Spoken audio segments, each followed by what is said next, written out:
Mga brothers, welcome back sa ating walk around review. Today's episode mga brothers, nandito tayo ngayon sa R3 Motors, Subic Bay, Zambales para tignan ang kanilang adventure scooter na tinitinda. Ito nga yung QJ ATR 160. Bago tayo magpatuloy mga brothers sa mga nais pong suporta ng ating YouTube channel, huwag nyo pong skip ang ads. At kung dito mga sa Facebook nanonood, ishare nyo naman po ang ating episode para malayo po ang mapuntahan ng ating video. So mga brothers, huwag na natin patagalin. Let's go sa go! Get ready. Drop the beat. Epic drop.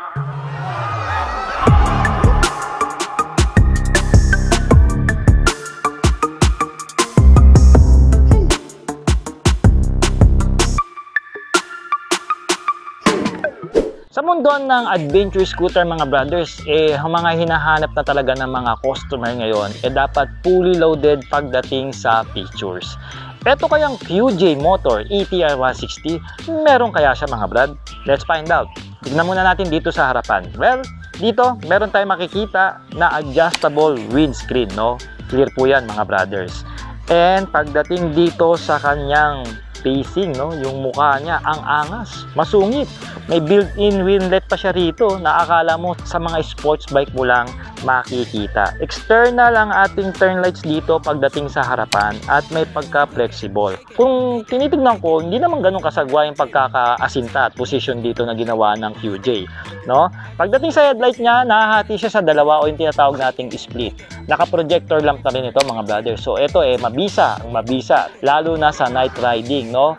Low beam, dalawa, at dalawang high beam. Ang kagandahan pa dyan, meron siyang alakilay na daytime running lights na magsisilbing visibility mo lalo na in daytime ride, no? At ang matindi rito mga brothers, yung front suspension, tignan nyo, naka-inverted mga brad. Bibihira ko lang itong makita sa mga adventure scooter, pero sa QJ, hindi nila tinipid yan. At ang fairings o front fender dito, I can tell quality yung kanilang material na ginamit. Naka-disc brake tayo rito mga brothers, branded na rin by QJ at 2-piston pot caliper yan. At around 240 po ang ating disc rotor dito. Ang gusto ko pa rito, meron na rin itong features ng ABS. At pagdating sa spoke wheel niya, tignan nyo naman, pang BMW, pan-tubeless ang setup mga brother, di ba? Ngayon, inadapt na ng QJ. Dati nakikita ko lang ito sa mga high-end adventure bike. Ngayon, pati sa adventure scooter, meron na rin. Tsaka ang ganda ng kulay, gold finish yun, gold accent, no? And then, meron tayo ritong CST na dual sports tire, mga brothers. At meron po itong tire size na 110 by 80 at 14 inches na wheel mags. Tubeless na ito, mga brothers. Kaya naman, sa mga maliliit na mga butas o tusok-tusok, hindi kayo ma-hassle dito sa motor na ito. Let's talk about the side profile. Pa-English pa mga brad, no? Anyway, dito sa side profile niya, very minimalistic lang yung ginawa rito ng QJ Motor. Tignan nyo naman yung atake nila pagdating sa mga sa binilo sticker. Ito lang, meron lang siya ditong yellow-green na lines.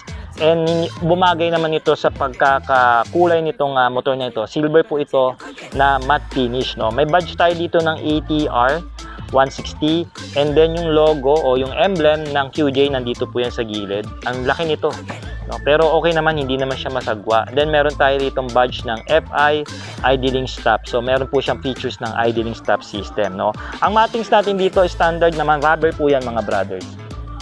I guess maganda to kung may accessories na nabibili, pwede yung palitan ng metallic plates, no? Di ba? Mas maganda tingnan, tsaka mas premium. And then ang gusto ko rito yung tapakan, malaki. So kahit anong size ng paa nyo dito, kayang accommodate nitong tapakan niya dito sa pillion. Maganda rin yung engagement. Solid yung pagkakadali, no? Ito yung side stand natin. Meron ba siyang kill switch? Meron siyang kill switch. Kagandahan for the safety. No, ito yung mga lines dito. Ito, gusto ko itong yung ginawa nilang approach. Hindi naman kasi sobrang laki itong scooter na to mga brothers kumpara sa mga iba. No, may pagka-compact yung datingan niya. Hindi siya sobrang haba, no? And then meron tayo ritong split grab bar, no? Itong split grab bar niya, pang sports yung datingan. Ang comment ko lang dito, sana ginawa na ng QJ na production lagyan ng top box.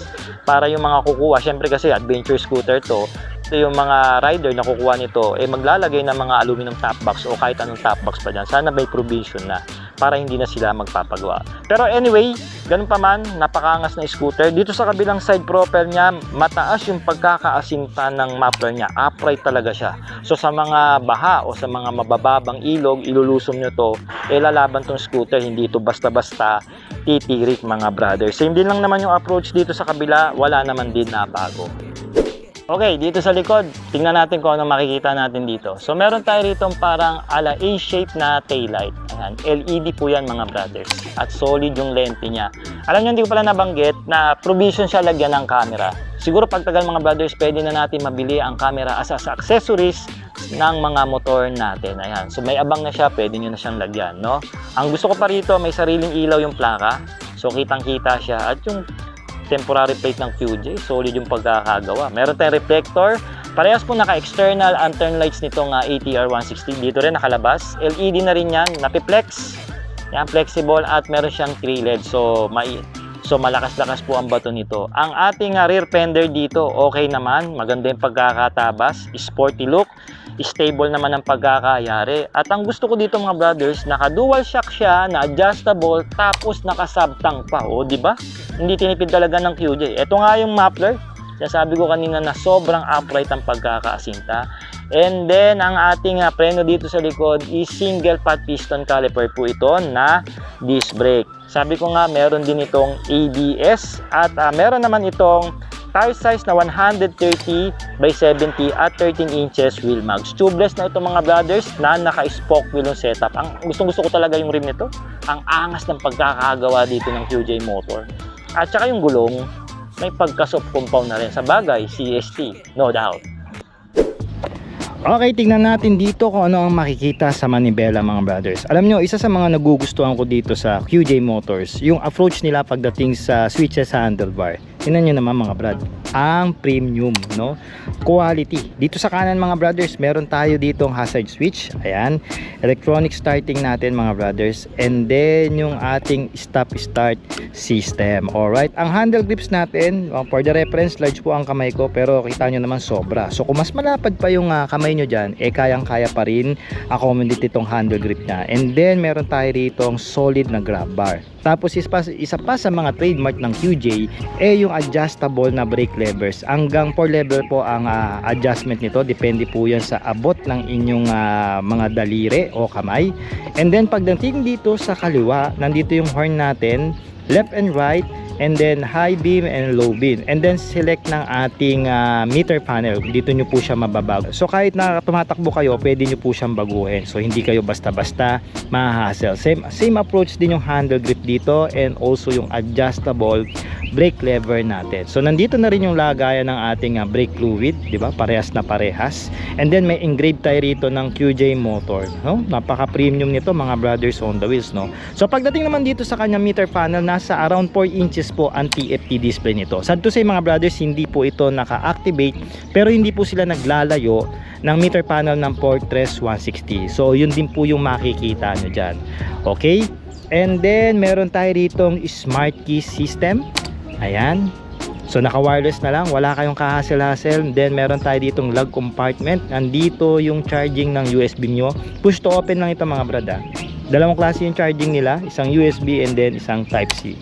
No, alam ko kakasya rito ang cellphone, pero yung mga iba siguro na mas malalaki baka hindi na. So magpapakabit kayo ng cellphone holder. Sa kabila, ito malalim. Ito dito kasya cellphone. No, mga salamin, basahan, pwede kayong maglagay diyan. Then meron tayo ditong fuel and then seat button nya. So wala nang kahasel-hasel. No, speaking of fuel, meron itong 8 liters fuel tank capacity. Then ang kanyang fuel consumption mga brothers is umaabot po ng 45 kilometers per liter. Bago ko pala malimutan mga brothers, meron siyang phone connectivity, which is ma-access nyo po through phone itong motorsiklo para makita ang kanyang status. And then meron din siyang phone mirroring. Pwede nyo po makita ang screen ng cellphone nyo using ng itong TFT display niya. At meron din siyang tire pressure monitoring. Malalaman nyo po kung wala na po sa pressure ang inyong motor. Yan po yung maangas na features nitong ATR 160 ng QJ.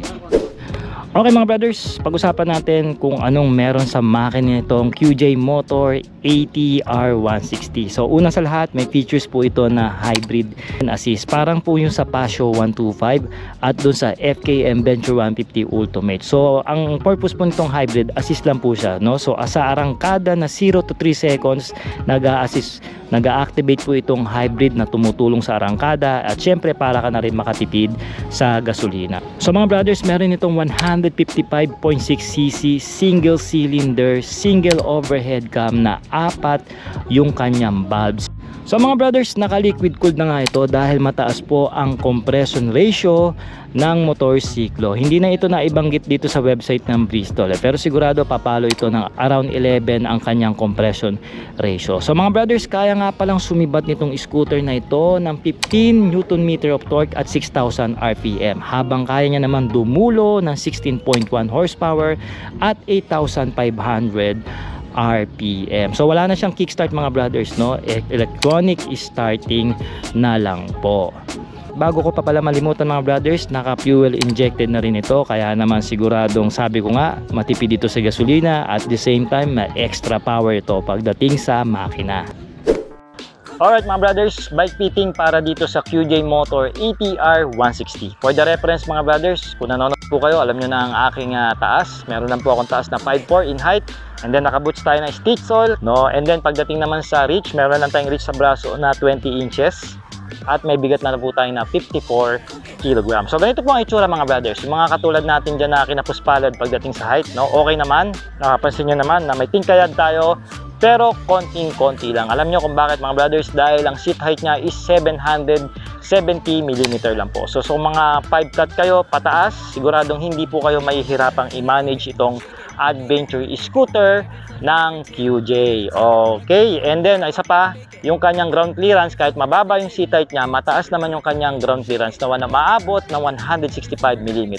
So yung mga lubak, no, yung mga humps dito sa Pilipinas, madali pong mamamanage nitong motor na ito. And speaking of wheelbase, meron itong 1,325 na wheelbase. So hindi naman siya ganong kalakihan. So expected na madaling iliko, madaling i-banking itong ATR160 ng QJ. At isa pa, may kagaangan 132 kg pagdating sa wet weight. Para ma-imagine nyo po, kasing bigat niya po yung Yamaha NMAX. Okay, so kung ganun po yung kanyang bigat, siguradong may kabigatan na rin. Hindi, ang advantage naman nun, hindi kayo basta-basta hahanginin. Di ba, halimbawa, dinaanan kayo o kinat kayo ng malalaking truck o bus, sigurado pong stable naman itong scooter na ito, no? Tapos ang ating riding position dito, gusto ko yung setup dito ng naked handlebar ng ATR, no? Medyo mataas, hindi siya mababa. Tamang-tama sa akin. So maiksi yung reach ko, pero ang ganda ng pagkalusin ng aking braso. At yung turn radius niya mga brad, malaki po. Ayan. So kung magpapark kayo sa mga masisikip na lugar, taga doon kayo sa mga eskinita, o madalas kayo magpark sa mga mall na maraming motor, hindi po kayo mahihirapang itulak itong motor na ito, gaya ng ginagawa ko ngayon, mga brothers, on the wheel. At yung baon ng inverted shock natin dito, tamang-tama lang po, no? So hindi naman siya sobrang lalim. Pero syempre, pag na-test ride natin ito, doon ito magkakaalamanan, especially pagka pitatakbo natin sa off-road. Pero ngayon, mga brad, nakatigil siya, bike fitting, approved. At ngayon mga brothers, nalaman nyo na nga ang specs and features nitong QJ Motor ATR160. Ngayon naman, alamin natin ang kanyang presyo dito sa R3 Motors. So meron po silang cash price pagdating dito sa motor na ito na 159,900 pesos. So sabihin na natin saradong 160, okay? And then may down payment po siya na 47,970 pesos. And then kung kukunin nyo po siya ng 3 years, 6,260. At meron po silang rebate na 200 pesos. So mga brad, I hope na gustuhan nyo itong scooter na ito. At mag-comment po kayo ng yes kung na-trip nyo po itong adventure scooter ng QJ. Ito nga yung ATR 160. At ano-ano pa ba sa mga motor ng QJ ang gusto nyong paikutan mga brad? I-comment nyo na rin ang inyong suggestion. Once again mga brad, maraming salamat po sa pagsama nyo. Ride safe and cheers! Okay.